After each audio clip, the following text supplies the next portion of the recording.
Hai Sobat Statistik, pernah dengar istilah modus dalam data nggak? Bukan modus penipuan ya, tapi salah satu ukuran pemusatan data yang penting. Yuk kita pelajari bareng-bareng. Nah, apa sih modus itu? Modus adalah nilai yang sering muncul. Nah, maksudnya gimana sih? Misal nih ya, misalnya, contoh, nilai matematika beberapa siswa nih, ada yang 70, 75, 80, 75, 85, 90, 75, 85, dan 90.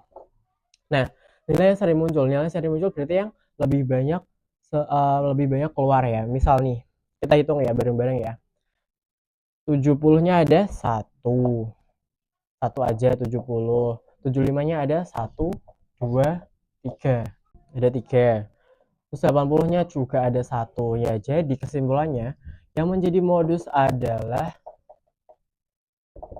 angka 75 atau nilai 75 karena dia pelannya lebih banyak muncul. Misal nih 80 cuma satu, 85 ada dua, terus 90-nya ada dua. Nah, di antara yang lainnya kan cuma 75 yang paling banyak muncul. Jadi bisa disimpulkan bahwa modus dari data ini adalah nilai 75 karena dialah yang paling sering banyak muncul, yaitu ada 3 kali kemunculannya. Seperti itu. Gampang banget kan? Nah, sekarang gimana kalau misalnya datanya itu udah dikelompokin seperti data di belakang aku ini. Nih ya. Ada kelas dan juga frekuensi. Nah, yang manakah modusnya? Modusnya adalah frekuensi yang paling banyak angkanya, yaitu adalah 10 dengan kelas 80 sampai 89. Nah, ini kan ada angka 60 sampai 99. Nah, cara menentukan modus yang paling banyak muncul itu angka berapa di antara 80 sampai 89 ini. Jadi mari kita cari tahu bagaimana caranya dengan rumus seperti berikut ini. Nah, gimana sih rumusnya? Rumus modus. Rumusnya adalah B ditambah kurung buka D1 per D1 ditambah D2 kurung tutup kali P. Nah, B itu apa sih? B itu apa sih? B itu adalah tepi bawah kelas modus. Tepi bawah kelas modus. Modus. Lalu untuk D1 adalah selisih antara frekuensi modus dengan frekuensi sebelumnya. Lalu untuk D2 adalah selisih frekuensi modus dengan frekuensi setelahnya. Ini awalnya sama, tapi untuk frekuensi setelahnya ya. Selanjutnya untuk P adalah panjang kelas atau banyaknya kelas yang ada dalam data ya. Panjang kelas atau lebar. Panjang kelas. So, mari kita bahas satu persatu dan kita hitung menggunakan rumus berikut ini. Nah, B tadi adalah tepi bawah kelas modus. Tepi bawah itu apa sih? Tepi bawah itu angka paling awal yang muncul dari kelas modusnya. Nah, ini kan kelas modusnya ada di angka 10 atau frekuensinya 10 ya. Dan angka pertama yang muncul adalah 80. Jadi B-nya adalah 80. 80. Lalu untuk D1, D1 adalah selisih antara frekuensi modus dengan frekuensi sebelumnya. Berarti selisihnya berapa? 10 dikurangi 6 adalah 4. Saya masukkan 4. 4. Oke. Lalu untuk D1-nya ada 2 di bagian bawah juga. Setelah itu untuk D2-nya adalah selisih antara frekuensi modus dengan frekuensi setelahnya, yaitu berapa? 10 dikurangi 4 adalah 6. Kita masukkan 6. Dan untuk panjang kelasnya ini P. Panjang kelas itu adalah angka yang muncul di antara kelas berikut. Panjang kelasnya ada berapa nih? 80 sampai 89. Coba kita hitung ya. 80, 81, 82, 83, 84, 85, 86, 87, 88, 89. Ada 10. Berarti panjangnya adalah 10. Dan kita masukkan ke rumus. Sudah masuk ke rumus. Setelah itu kita hitung ya. Kita hitung coba. 80 ditambah 4 tambah 6 adalah 10. 4 per 10 dikali 10. Setelah itu yang bisa dibagi berapa nih kira-kira? 10 dibagi 10 hilang, coret. Berarti tinggal 80 ditambah 4 sama dengan 84. Nah, berarti angka yang menjadi modus dalam data ini adalah 84. Sudah kita temukan dengan rumus berikut ini.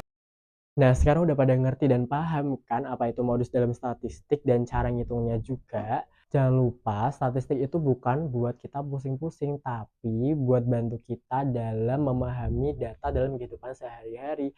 So, sekian dan terima kasih. Sampai jumpa. Assalamualaikum warahmatullahi wabarakatuh. Perkenalkan, nama saya Muhammad Hasan Hari, NIM 076. Nah, di sini saya akan sedikit menjelaskan tentang pentingnya statistik dalam kehidupan sehari-hari. Nah, salah satunya atau yang pertama ada di pengambilan keputusan. Nah, dalam kehidupan sehari-hari kita dalam mengambil keputusan itu pasti tidak bisa yang namanya melupakan statistik itu. Seperti halnya kita saat memilah-milah barang, kita membanding-bandingkan harga, melihat diskon atau membandingkan produk tersebut. Lalu yang selanjutnya yang nomor 2 ada kesehatan. Di dalam kesehatan, statistik memiliki peran penting, yaitu untuk mengevaluasi dan menganalisis penyakit atau riwayat ataupun obat yang digunakan dokter pasiennya. Selanjutnya yaitu pendidikan. Nah, di dalam pendidikan, guru menggunakan statistik untuk menghitung pengetahuan siswa. Selanjutnya ada perencanaan ataupun peramalan. Biasanya statistik digunakan untuk meramal sebuah cuaca ataupun memprediksi bagaimana cuaca ke depannya. Bagi untuk ekonomi dan keuangan pribadi, biasanya statistik digunakan untuk menghitung pengeluaran dan pemasukan antara bulan kemarin, bulan ini dan bulan depan. Assalamualaikum warahmatullahi wabarakatuh. Perkenalkan, nama saya Naila, NIM 123. Di sini saya ingin menyampaikan sedikit terkait data tunggal. Tentu saja, data tunggal adalah data yang disajikan secara mentah. Maksudnya, data itu, kalau data tunggal itu penulisannya kita masih belum dikelompokkan, jadi satu persatu. Terus yang kedua, data tunggal itu digunakan untuk data yang tidak terlalu banyak. Karena kalau data tunggal digunakan untuk data yang banyak, itu kesannya kita lebih susah untuk memahami. Terus yang ketiga, datanya itu lebih jelas. Untuk contohnya, kita dapat memahami data tersebut mulai 40, 42, 45, 49 dan seterusnya. Ini dinamakan sebagai data tunggal. Kenapa disebut data tunggal? Karena datanya itu masih tertulis satu persatu, belum dikelompokkan. Lanjut, kita ubah data tunggal ini menjadi data kelompok. Kita kelompokkan dulu dari 40 sampai 49. Ada berapa di sini? 1, 2, 3, 4. Frekuensinya ada 4. Terus 50 sampai 59. 1, 2, 3, 4, 5, 6. Terus lanjut yang 60 sampai 69.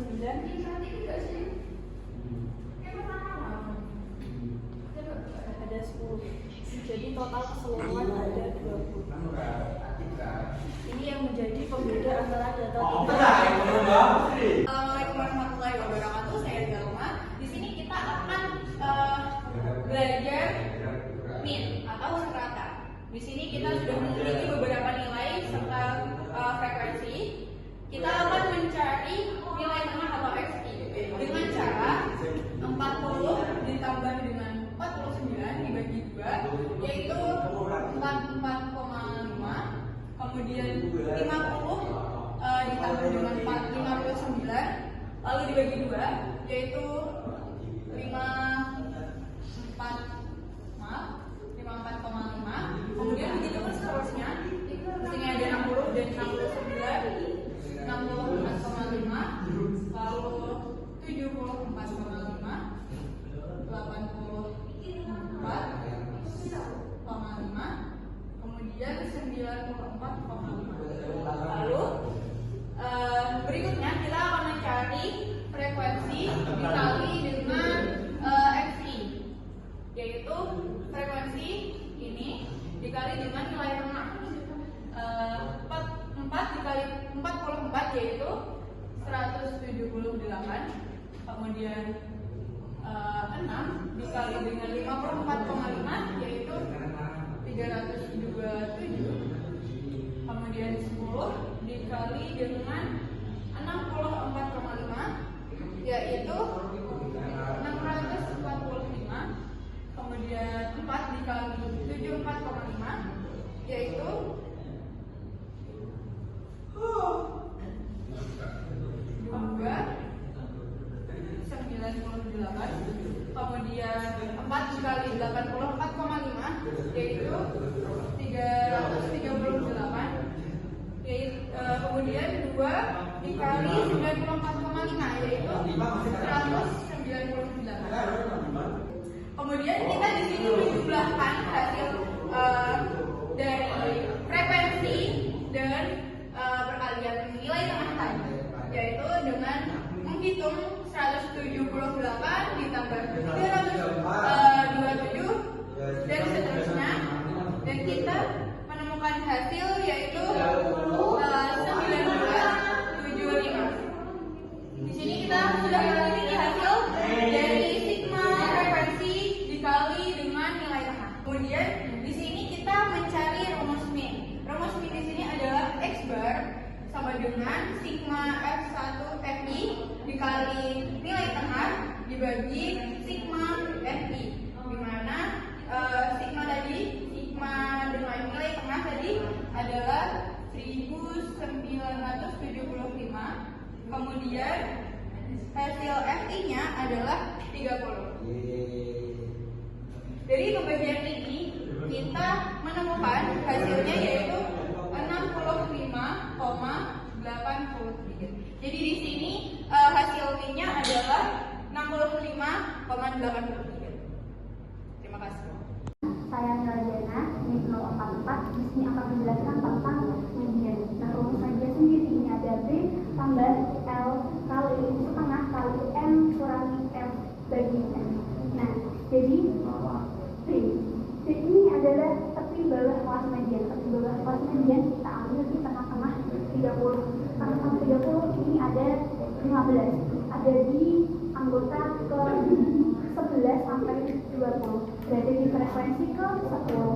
Nah, jadi tengah-tengah antara kelas mediannya itu ada 59 sama 60. Kita ambil tengah-tengah 59 sama 60 itu 59,5. Kita taruh di sini dan ditambah L. Katanya ada 9. L ini adalah anggota dari 40 sampai 49 itu ada berapa anggota? 50 sampai 59, 60 sampai 9 dan seterusnya. Itu ada 9 anggota. Kita taruh di sini. Dikali setengah dikali M. M ini adalah frekuensi.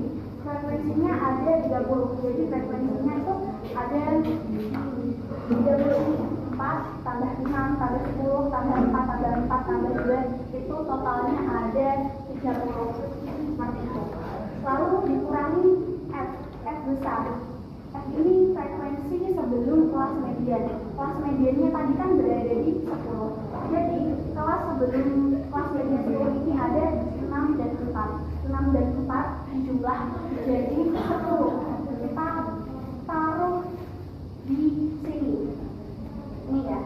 Lalu dibagi F kecil. F kecil ini adalah frekuensi median. Frekuensi mediannya tadi ada 10. Nah, kita taruh di sini. Jadi ini 59 V ditambah 59,9 V ditambah L, L-nya ada 9 dikali setengah dikali N, frekuensinya ada 30 dikurangi frekuensi sebelum median 10 dibagi frekuensi mediannya ada 10. Nah, jadi cara menghitungnya kita ambil di perkalian dulu. Kita ini dibawa ke bawah dulu ya, 59 kali 59,5 ditambah 9. Kita taruh di bawah, lalu setengah dikali 30 itu ada 15. Di sini 15 dikurangi 10.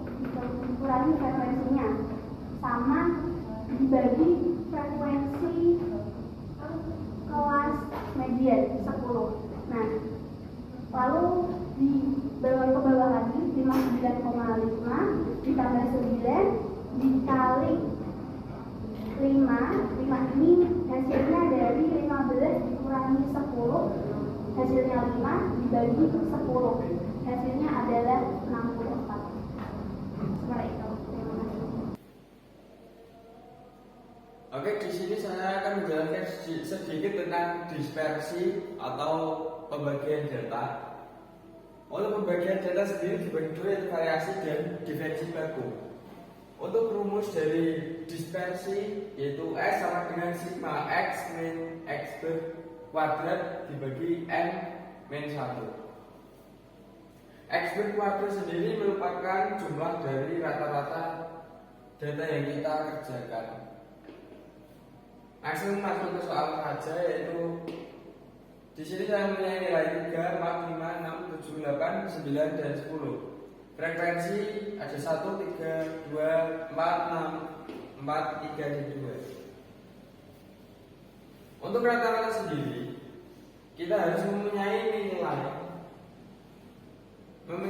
nilai hasil dari nilai ini X dikali dengan frekuensi, yaitu kita jumlahkan menjadi 3, 4 kali 12 dan seterusnya ada 10, 24, 42, 32, 27 dan 20 dan menjadikan hasil 150. Setelah itu kita hitung dengan menjumlahkan. Untuk menentukan rata-rata yaitu 150 dibagi 25 dan ketemunya ada 6. Rata-rata pada data ini adalah 6. Setelah itu kita masuk pada rumus yaitu X min X ber. X min X ber sendiri merupakan nilai data dikurangi dengan rata-rata, yaitu min 3 dan menghasilkan hasil min 3, min 2, min 1, 0, 1, 2, 3, 4. Setelah itu kita masuk pada yang kedua, yaitu dikuadratkan X min X ber kuadrat. Hasil dari X min ini, hasil ini semua ini dikuadratkan menjadi ini, menghasilkan hasil 9, 4, 1, 0, 1, 4, 9 dan 16 dan dijumlahkan menjadi 44. Setelah itu kita masuk pada rumus umum, yaitu S kuadrat sama dengan sigma X min X ber kuadrat dibagi N min 1. Untuk rumus variasi sendiri itu adalah rumus dari variasi. Setelah itu kita kerjakan yaitu X min X ber kuadrat tadi sudah ditemukan nilainya yaitu 44. Kita masukkan dan dibagi dengan N adalah frekuensi 25 min 1 sama dengan 24 dan menjadikan hasil 1,83. Ini ada tulisnya lagi 1,833333, tapi di sini saya tulis dulu saja. Setelah itu ini adalah hasil dari S kuadrat. Dan itu kita masuk pada definisi baku, yaitu S sama dengan akar S kuadrat. Kita masukkan hasil dari S kuadrat tersebut, kita jumlahkan dan menjadikan hasil 1,3538833. Ini adalah contoh soal dari data tunggal. Setelah ini kita akan membahas contoh soal tentang data berkolom. Bagaimana caranya untuk menghitung dispersi pada data berkolom. Di sini rumusnya sama, yaitu S kuadrat sama dengan sigma X min X ber kuadrat dibagi N min 1, sama X bernya sama dengan jumlah dari rata-rata data yang kita kerjakan. Di sini ada contoh sederhana dari data berkolom, itu ada nilai 3 sampai 5, 6 sampai 10. Ini frekuensinya 6 dan 12 sampai dengan 25. Nah, perbedaan dari data berkolom dan data tunggal yaitu di nilai X-nya. Untuk nilai X pada data tunggal tadi kan digunakan langsung pada nilainya. Kalau data kelompok itu diambil dari nilai tengah yang ada pada kelas kelompok yang kita kerjakan. Setelah itu frekuensi, nilai dan jumlah nilai dikali frekuensi, ya tentunya sama saja untuk menentukan rata-rata. Di sini jumlah dari nilai dikali frekuensi dari semua kelas yaitu 176. Dan itu 106 dibagi 25 sama dengan 7,4 yang menghasilkan nilai rata-rata. Setelah itu kita masuk pada rumus, yaitu X min X bar. X min X bar sama dengan nilai tengah 4 dikurangi